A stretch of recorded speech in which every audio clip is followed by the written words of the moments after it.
Ang susunod na programa ay rated PG. Ito ay nangangailangan ng patnubay at gabay ng magulang para sa mga batang manonood.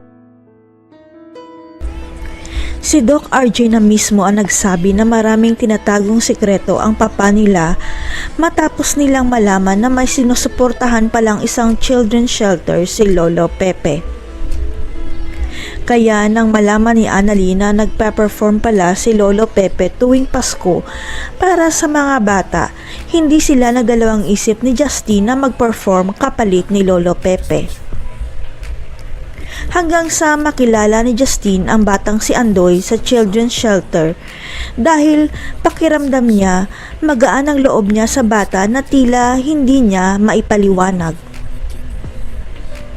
Kaya nasabi ni Justine kay Andoy na tawagin siyang Ate Justine dahil napakagaan ng loob niya sa bata na pakiramdam niya na parang magkadugo silang dalawa.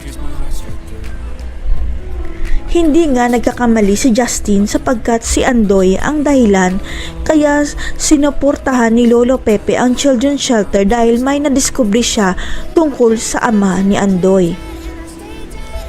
Noong hindi pa nakoma si Lolo Pepe, may lumapit sa kanya na isang babae na nagpakilala na siya ang tunay na ina ni Andoy at ibinunyag nito ang nakakagulat na sikreto.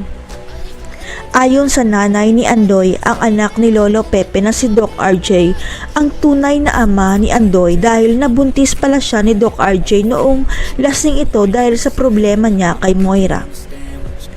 Katulad na nangyari noon kay Lynette, nabuntis rin siya ni Doc RJ noong lasing ito dahil may pinagdadaanan siyang problema kay Moira kaya nabuo si Annalyn. Sa kasamaang palad, hindi na naituloy ni Lolo Pepe ang pag-iimbestiga tungkol sa batang si Andoy dahil sa nangyari sa kanya kaya si Doc RJ mismo ang makakatuklas ng katotohanan.